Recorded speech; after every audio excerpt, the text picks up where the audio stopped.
Well, no, the Ring of Fire is around the tectonic plate. This is really a belt of volcanoes in the center of all the oceans, like Oh, the I Atlantic see. Pacific Ocean. The Ring of Fire is much more active too now, of course, and there's increased volcanism all over the world. So that the Tonga explosion of the supervolcano that came through the surface of the water a few months ago was actually a sign that the increased volcanism is really, really speeding up.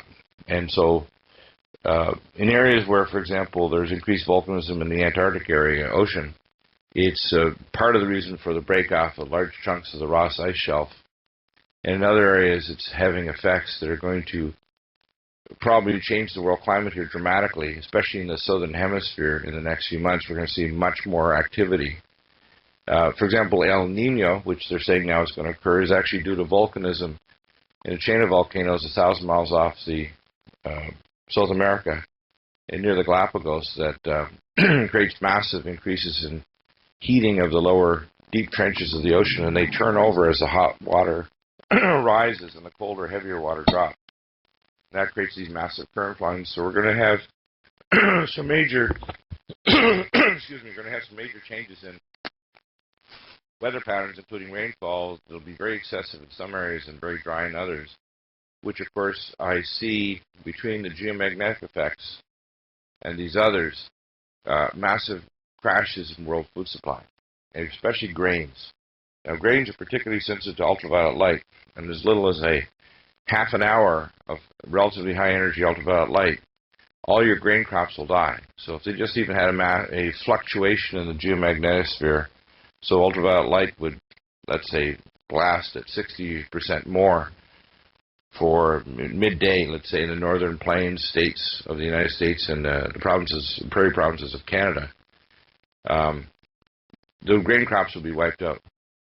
So I expect to see major surges in food prices in the next year, and major commodity wars going on because of relative differences in ability to purchase food on the open markets, which will put the third world in great danger of not being able to purchase enough food in order for their populations to avoid starvation. What about this, just to get back a minute to this reversal that you're talking about, pole reversal, I guess you're calling it. Well, it's a magnetic pole reversal now. What happens is there's some two big zones in the southern Atlantic near Antarctica that have already reversed. This is not something that's going to happen. Actually, if you go there, your compass will actually point north as you're approaching the South Pole and the South Atlantic. That's How already does this happen? I thought this would happen to the whole Earth all at once. It doesn't. No, it doesn't, and it actually happens like a zipper. There's a major hole in the geomagnetosphere over the South Atlantic that basically allows high energy light to get through to those areas, including areas of Antarctica that are now being exposed to high energy ultraviolet light in parts of the Arctic, which is part of the reason why there's melting up there and the release of the permafrost and methane. But it's caused by high energy light and other ultraviolet light and energies are hitting the ice. Okay, but this reversal, I mean, to get to this magnetic reversal, in other words, this is something, if you say it's like a zipper, that it's going to escalate, it will eventually encompass the entire Earth. Is that not true? Oh, yeah. We don't know how long it'll take. I mean, it could happen in discontinuous jumps. Now, there's several things that are happening. We're already entering into the photon belt of the galaxy, which basically there's a waist or a line around the edge of the galaxy, every galaxy, because at the center of each galaxy is a supermassive black hole that's, in our galaxy, 2 trillion star masses the size of our sun. That supermassive black hole, as it collapses in upon itself and folds space-time, it actually creates a disk. That disk, as it's spinning, creates a spinning activity of the galaxy. So all galaxies are spinning because they spin around a black hole. And the arms of the galaxy rise and fall like a carousel. And as they pass through that disk, it's a debris field of photons. It's a debris field of asteroids, dwarf stars, and old debris. Then there's a 30 times increased risk of an asteroid or comet strike, as well as interstellar particles, iridium, which is a very rare mineral on Earth but in space, and carbon in a thing called buckyballs, which are a form of carbon that forms in deep space, and what's called nanodiamonds. And every 10,500 years, there's a layer of nanodiamonds and iridium that's laid on the Earth because we pass through the plane in a particular way. Usually you may see it happen during each passage through the plane, as Zechariah Sitchin talked about. You call it the word SHAR, S-H-A-R, or the passage through the galactic plane. It's almost certain that our star system is one of about 14% that we estimate in our galaxy, that's 100 billion stars, that has a trinary system, which means that by definition the star may not be like our sun. It could be a big star, like a blue giant, or it could be a small yellow dwarf like ours. It could be a brown dwarf, or it could be a star that initially ignited and then kind of faded out. There's a good possibility that there may be a large supermassive, kind of, you want to call it, failed star, which is part of our trinary system. And the other star, believe it or not, according to the definition, gives off more radiation than it receives, is the planet we call Jupiter. But in actual fact, it's in a sense a non-ignited, or not quite critical enough in size, a star, because it actually gives off certain spectra of frequency more than it receives in X-rays and infrared light.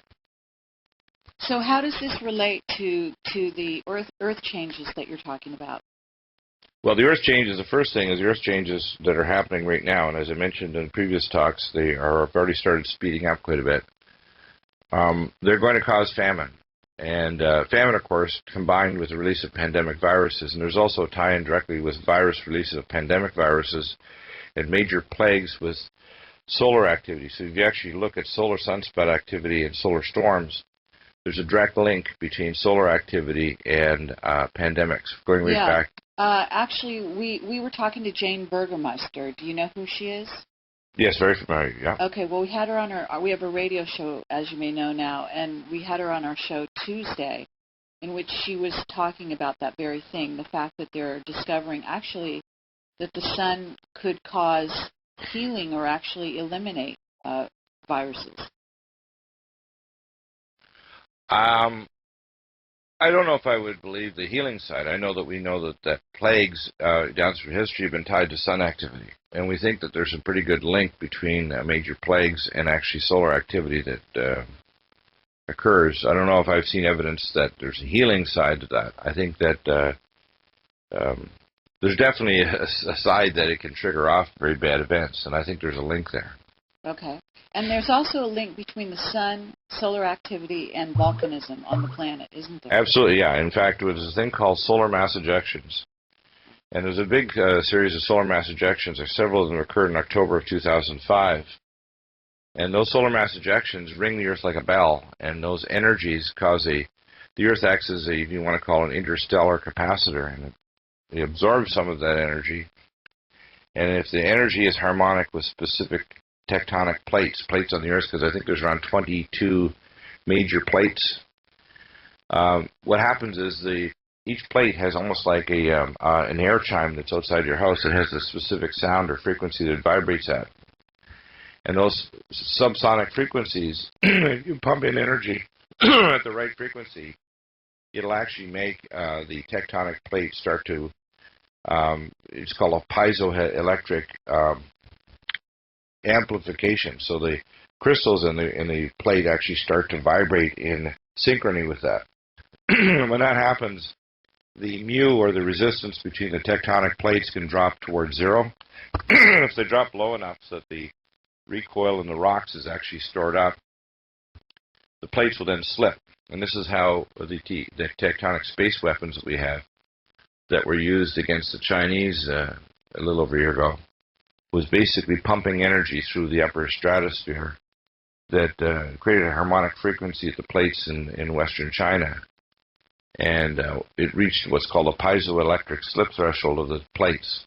Well, the same thing happens with the sun. When the sun pumps out energy in solar mass ejections, or major sunspots, it can hit specific harmonic frequencies and can cause certain plates to absorb that energy and reduce the mu, or resistance, between the plate surfaces where there's a stored recoil, and then they'll release it. Right. So that's the mechanism by which it has that. Didn't we just have, the sun has been very quiet, but they